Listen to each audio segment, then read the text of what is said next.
За одоо хаврын чуулган хаахад 2 өдрийн хугацаа байна. Өнөөдөр маргааш хийгээд энэ 2026 оны 7 сард энэ улсын хурал одоо үйл ажиллагаа хийгээд мандатынхаа тал хугацаанд ажилласан гэдэг үр дүнтэй гарч байна. Тэгээ сүүлийн үед бол энэ нийгмийн аралтайгаар олон хууль 5 сарын сүүлээс болон 6 сарын эхэнд орж ирээд парламентаар хилцүүлэгдэж байна. Нийгмийн аралтай гормоор. Тэгээ энэний нэг бол энэ хууль байгаа. Энэ хуулийг дагаад 100 гаруй хууль орж ирсэн байгаа. За энэний өмнө бидний бас хэлсэн нийгмийн даатгалын тухай хууль ч гэсэн дагаад олон хууль орж ирсэн. Зөндөө алдаа мадагтай зүйл болж байна.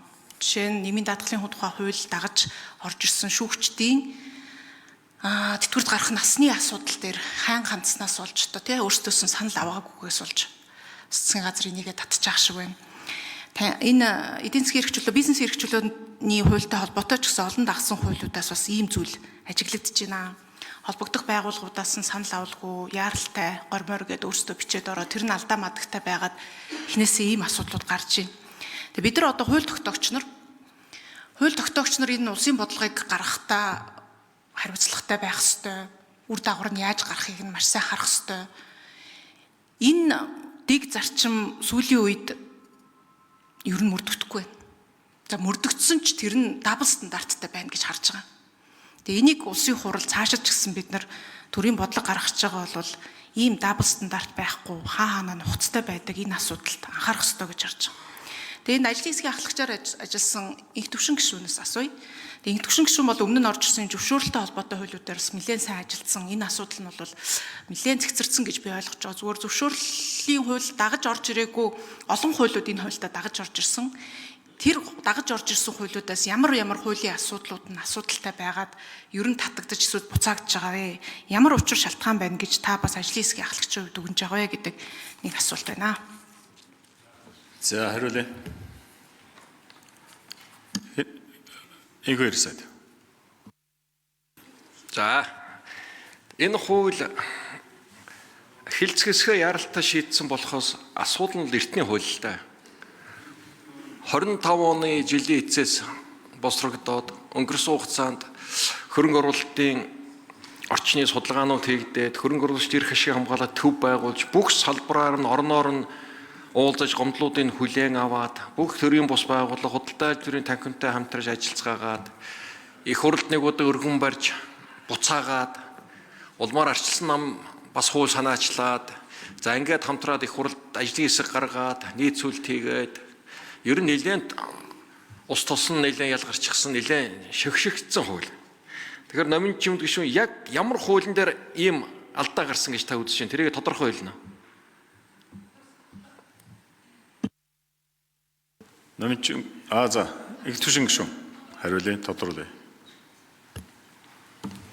За энэ хуулийн төслүүд дээр бол ялангуяа энэ олон хуулийн дагсан төслүүдийн ихэнх нь бол зөвшөөрлийн хууль болон зөвшөөрлийн хуультай нийцүүлж одоо өөрчилсөн ийм хуулиуд байгаа. Тэгэхээр энэ хуулиудыг намрын чуулганаас завсарсны дараа ажлын хэсэг нэлээд одоо идэвхтэй ажилласан. Ажлын хэсгийн гишүүд болон улсын хурлын хамгаалалтаас бас референтүүд манай Баярмаа отгоо гэдэг хүмүүс нэлээд идэвхтэй ажилласан. Тэгэхээр зөвшөөрлөлтөй холбоотой хуулиуд дээр өөрчлөлтүүдийг оруулсан байгаа. Тэгээд энэ хуулиуд манд засвар хийсэн өөрчлөлтүүд нь засгийн газараа өргөж орсон учраас харьцангуй хэлбэр болсон. Тэр олон өөрчлөлтүүд нь болохоор хуулийн нэр томьёо эдийн засгийн бизнесийн эрхчлөөний тухай хууль гэдэг нь эдийн засгийн эрхчлөөний тухай хууль болж өөрчлөгдсөнтэй холбоотойгоор бүх хуулиуд нь хүчин төгөлдөр болох заалтууд нь ингэж өөрчлөгдсөн байгаа.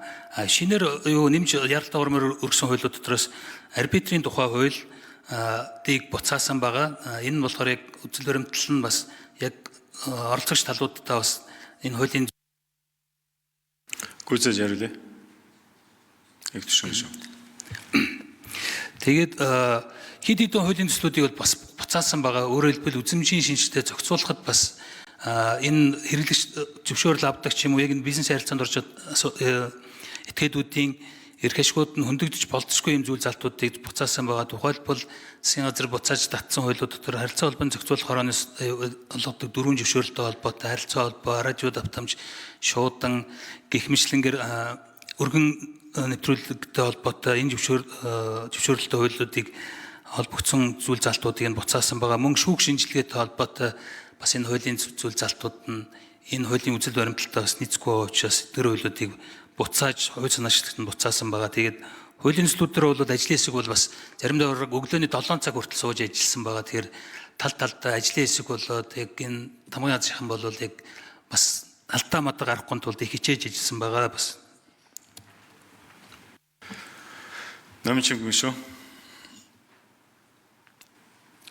За яг энэ нэгэн яралтаа хилцүүлж байгаа хууль ер нь бол нэгэн яралтаагаар Монгол Улсын эдийн засгийн аюулгүй байдалд холбоотой хуулийг л бид над нэгэн яралтаагаар хилцэх юм дийгтэй. Энгийн хилцэж байгаа хуулиуд дээр бол энэ эцсийн хилцүүлэг хийгээд эцлэн батлах хүртэл заавал ажлын 5 хоног байна гэдээ одоо тайлбарлаад байгаа. Тэгээ тэр нь ямар учир шалтгаантай юм гэхээр тэр бүх оролцогч талуудад мэдээлэл өгөхтэй танилцах боломжийг нь хангана гэдэг. За яг уу тэгээ одоо миний санаачлаад ээж байгаа тамхины хуулийн дээр бол одоо бүтэн 10 сар 11 сар хилцүүлэхийгээд бүх талууд нь бол танилцж байгаа. Заавал дахиад 5 өдөр байх уугүй мэдэхгүй. Тэгтэл энэ нэгэн яралтаагаар одоо хилцэж байгаа энэ хуулиуд бол тийм боломжийг бол тэр харилцагч стейкхолдерууд буюу тэднэрт бол өгөхгүй байна. За ажлын хэсэг тамийн газар дээр бол ажлын хэсэг үнэхээр нухацтай энэ өдөр шөнөгүй ажиллаж ижил энэ алдаа дутуудлуудыг гарч хийдэл гаргахаас сэргийлж байгаа. Тэгэхээр цаашид бид нар хууль хилцэхийн дэгдэр ч гэсэн иймэрхүү нөхцөл байдлуудыг маш сайн анхаарч бас өөрчлөлт хийхгүй бол их сонирхол байдалтай байна да. За үг хэллээ. За улсын хурлын